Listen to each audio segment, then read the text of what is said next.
Welcome back to the Leadership Lab, where we explore leadership transformation and how humans and organizations can thrive in complexity. Today's guest is Steve Hart, executive coach, senior consultant at Professional Development Group, and faculty member at Penn's Organizational Dynamics program. Steve, welcome, and please walk us through your story. Well, thank you, Joseph. I appreciate being here today. Thank you so much for the invitation to be with you. I appreciate it. Yeah, as I told you earlier, I have a bit of a checkered career. I started my career life in the UK. I was a high school teacher where Okay. I started out being a teacher of music in high school. And then I moved from that, after a couple of years of doing that, I moved into residential special education, working with emotionally disturbed boys in a boarding school setting. And Uh-huh. arguably, everything I learned about leadership and HR was learned in that environment because it was a very intense, deeply emotive experience to be around these young men Mhm. who were not coping well with the world and society and had to be withdrawn from their families and their schools in order to be corralled in this environment where it was hoped that we could teach them life skills to be able to survive and thrive in the world. And for a Yeah. couple of them, it was the last stop before they may have gone on to prison. So it was a very challenging environment. And not only did I teach there, but I lived among them. I had a house on the grounds of the school, so I felt like I was always there.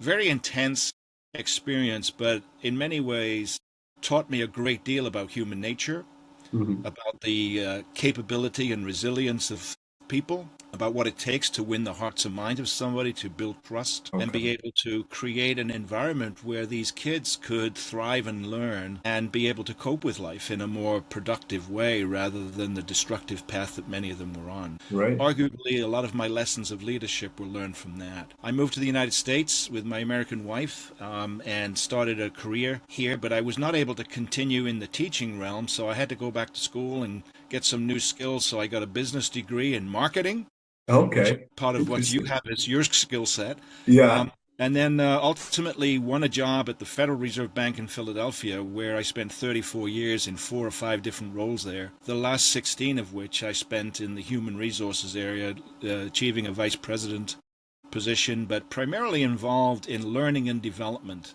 and Okay. managing talent, which was I saw as a very direct line from my time in the special ed school, sort Mhm. of being able to draw upon all of those things that I had and be able to apply them in the world of work in the Federal Reserve. And I spent 34 years at the Fed before I retired. And then Okay. I moved on to, I continued my passion for learning and development and coaching and working with people, and I've been working for the last 6.5 years with the Professional Development Group as a senior consultant and executive coach, and doing a lot of great work with wonderful colleagues in my organization, but also with the clients. The diversity of clients I have is really fabulous for me. It gets me to travel quite a bit, and I get to meet some fascinating, wonderful people and work with some great people too. That's really awesome. I've always felt, Joseph, that our organizations need to be able to have cultures and systems and structures that allow the human spirit of an enterprise to work for it Right. effectively. So I'm all about Agree. building positive cultures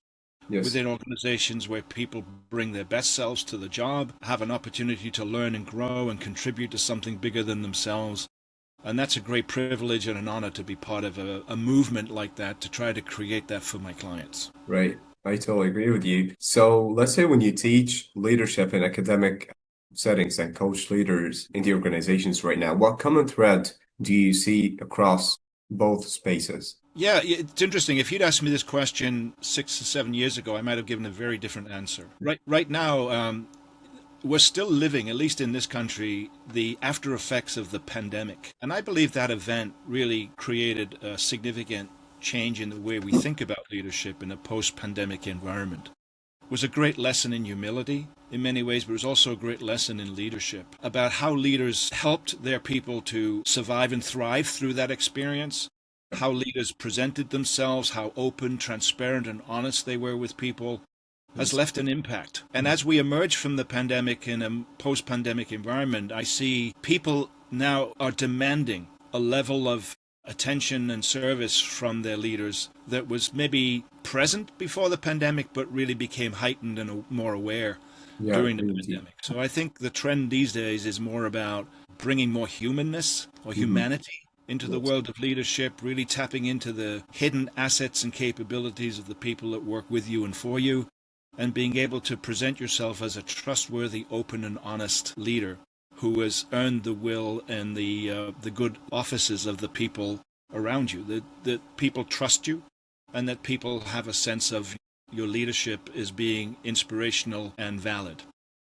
I feel over and over again with the work that I'm doing, workforce of today is demanding a different relationship with Mhm. their organizations and particularly with their leaders. And so this is still sorting itself out in a meaningful way, but I believe that's the track we're on. Yeah, I totally agree with you. And so what would be the one lesson that like about leadership you wish everyone learned before they became leaders? Too often people are thrust into leadership roles before they're ready to do it, and they have a hard time doing it. So I'd say I think the best thing for leadership is to be intentional about your desire to want to do so, to what it takes to be a leader, right? Spend time, self-reflection, asking for opportunities to be in a leadership role. To so many times I find that unfortunately, from a coaching perspective, a lot of people who are really great at what they do struggle to really lead in a way that is humanizing. Right. And I believe like there's a conflict in this part. Like most organizations go with it as they had the right knowledge, but they don't know how to lead the team. They don't know how yes, to actually act with those people out there. yeah, Let's say like moving to the trends that we see right now. We've seen major shifts in what employees expect from leaders, from trust to agility to psychological safety. What trends do you think are like here to stay? here to stay. Yes. Yes. Well, definitely the three you just mentioned there are here to stay. I think we're not moving away from those things in any time soon, in Mm. my mind. The servant leader model, the idea that leadership these days is less about your individual ego than it is your ability to create a culture and conditions Yeah. such that other people emerge and grow and thrive. And I think that trend is not going to go anywhere soon either. I think that's something that's happening now. I think we're looking for leaders to come into roles who are already well prepared for that kind of experience. It's not about your ego so much anymore than it is about your desire to get things done through other people. Right. I totally agree with that part. So moving like how have coaching, let's say a leadership right now, development involved in the age of hybrid work and rapid change. Yeah, that's those things are accelerating, as we all know. So the speed of your ability to be a leader sort of accelerates with it. To be very you have to very quickly to make an impression on people that you lead. Be able to and mistakes are heightened. When you make a mistake, it really becomes far bigger than it might have been because the speed at which things travel around and the way in which reputations are sullied by some of the things that we get into as leaders can quickly happen. So it's really about guarding your reputation as a leader and being able to earn the trust of the people you lead very, very early on in your life. And I think a lot of that has to do with transparency, openness, honesty, being able to connect with people in a way that makes them feel comfortable and safe and Yeah. that they can rely upon you and know that you have their interests at heart. So those are things that I think are, from a coaching perspective, are very difficult sometimes for people to fess up to. So it's all done through a lot of deep reflective work where you Okay. get people to talk about an experience that they've had in the leadership role that has led to the need for the coaching and then Mhm. kind of walk them through ways in which they can evaluate and examine that experience, be able to mine it for its properties, and be able to fess up to themselves when they have faced a difficulty and recognizing their own part of the mess, Yeah. and then getting them back on track again. Maybe apologizing, maybe finding a way to rebuild a relationship that might have been broken, but ultimately moving ahead in a productive way, knowing that we're not perfect human beings. We will make mistakes as leaders. It really matters how we recover from them. I totally agree in that. Thank you so much for sharing this. Like a lot of leaders facing such issues with that. Yeah. So yeah, like in your coaching, let's say what's common blind spot that leaders underestimate, and how do you help like just them to surface that? Yes, this is very interesting because one of the assessments that I use in my coaching work actually is helps my clients understand what blind spots they might have. Okay. So, not everybody has the same blind spot. Right. People have blind spots for different reasons. It's, we are, each one of us is shaped in our leadership role by what happened to us when we were young people between the ages Right. of 8 and 14, experiences we had. So our theory of the world and our theory of leadership are often laid down very early in life. So we can have a variety of blind spots in the way that people lead in organizations. But if I was to categorize them, I'd say the biggest blind spot is a sort of a self-awareness. I think it's very important for leaders to be grounded in themselves and really know who they are, and be able to be perceptive in the moment about how they are creating an experience for other people, and being open to feedback around that. So it's very difficult, I think, to overcome a blind spot unless you learn how to confront it and that you fess up to it. It's a bit like coming out of an addictive disease in many ways. You've got to agree that I have this problem, and then you've got to want to be able to fix it and be able to create a better way of manifesting yourself as a leader. So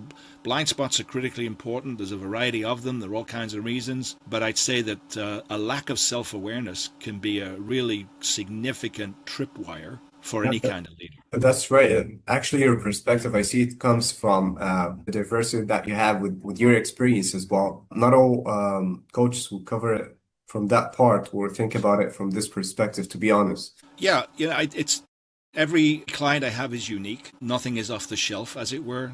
But the patterns in leadership are pretty distinct. Over time, you can recognize that people fall into certain challenges when it comes to leadership. Sometimes it's a communication challenge.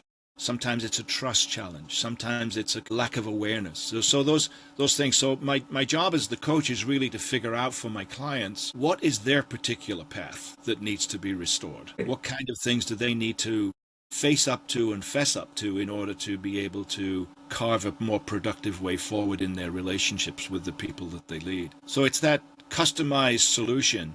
But these patterns are pretty regular. I mean, I have clients who are in the trust category, I have clients who are in the communication category, and I do have clients who are in the self-reflective or the self-awareness categories. Okay. They are That's pretty interesting. typical patterns over time. We've had thousands and thousands of years of people working together in organizations, yet we still can't communicate effectively. So it's an interesting dilemma, I think. So, what's the story of a true coaching breakthrough, like where later dramatically shifted and it changed their organization? Yeah, I think it goes back to what I said before. It's always a wonderful moment for me when my client has their own, what I would call, aha moment, when they realize that their own behavior is the major reason why something isn't working the way that it should. Right. So that bringing them to the brink, bringing them to the realization of that understanding, and then being there in a supportive capacity to help them overcome it, not tell them what to do, guide them through a conversation that helps them to find the best version of themselves in that situation is important. So that's a critical moment for me and an important part of the work that I do. It's very somatic in a lot of ways because it's about embodiment and about being able to feel the change within yourself, that you have arrived in a new understanding of why things are the way they are. You've recognized that you have a part in the mess that's been created, and now you're working productively to restore it and to get back onto a more productive way and learn from the experience. Those are the biggest moments for me and the most exciting when you see that happen. That's interesting. So, looking ahead, what capabilities will separate the next generation of great leaders from the rest? Yeah, I've had the privilege of working with a wonderful organization around the world called Nobel Okay. Learning.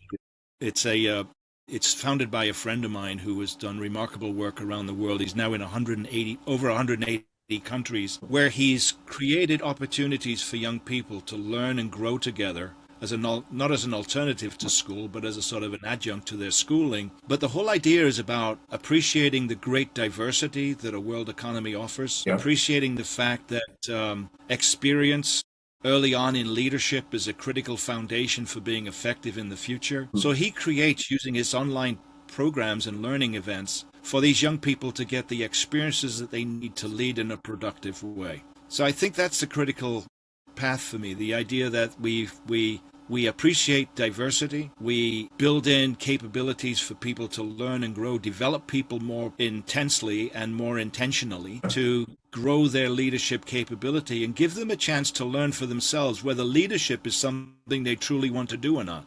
Not everybody does want to be a leader, and not everybody who is a leader should be a leader. So we want to be able to, I think, determine early in someone's career whether or not they are suitable for the path that they're on and whether or not they should do it, and then build our development path for them to get there in a way. And Nobel does that remarkably well. It gives these young people places to play and experiment and learn and grow with each other in a safe environment, and they're mutually supportive. So that's the kind of thing I wish was more of a system of development around the world in any organization, that we identify talent early, we create in them opportunities, and we constantly reflect with them about how they're doing and whether or not this is something they want in the future. Right. Yeah, that's totally right. And it's gonna save a lot of organization if they just stick to that and do it the right way early.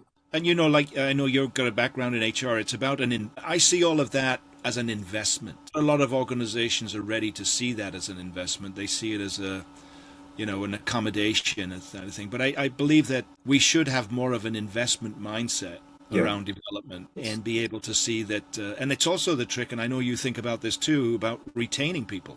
How do we retain people? Everybody's worried about retaining the best and brightest of their people in their organizations. The only way, in my mind, is to signal a clear investment in their future.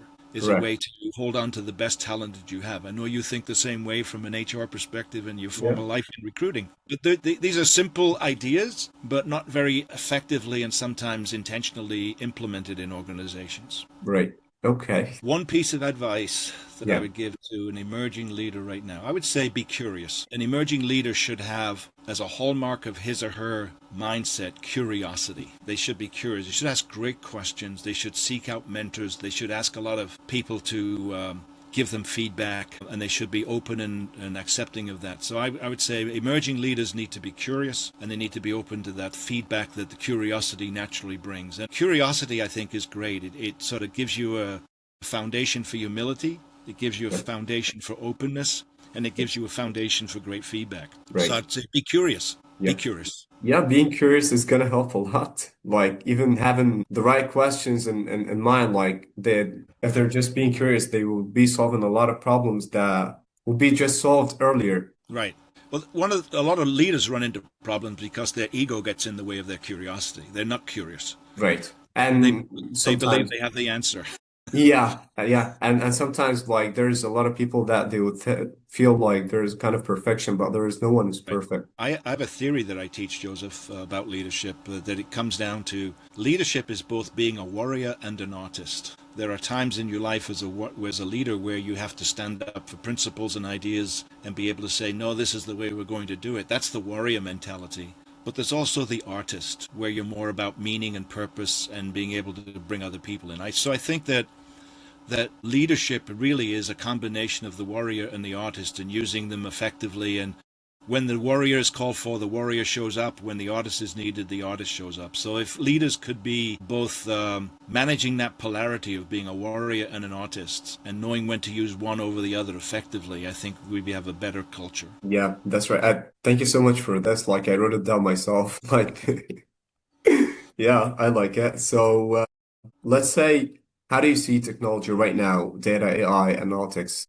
shaping leadership and organization development, like in the next Yeah. 5 to 10 years, let's say? Yeah, that's a great question. I'm struggling with that myself because it is so amazing technology that we have. And in the academic world where I teach at the university, we worry a lot about AI, Yeah, overcoming the ability of our students to be able to think for themselves. It's very easy to load in a set of parameters into an AI tool and be able to create a paper or a thought process that hasn't really come from you. It's somebody else's idea. So this is a wonderful tool, but used in the wrong circumstance, it can really rob us of our yes. ability to think critically, right? So I'm more we want to lazy. be, Yeah, and I understand all of that, and people want perfection and they want to be able to do things quickly.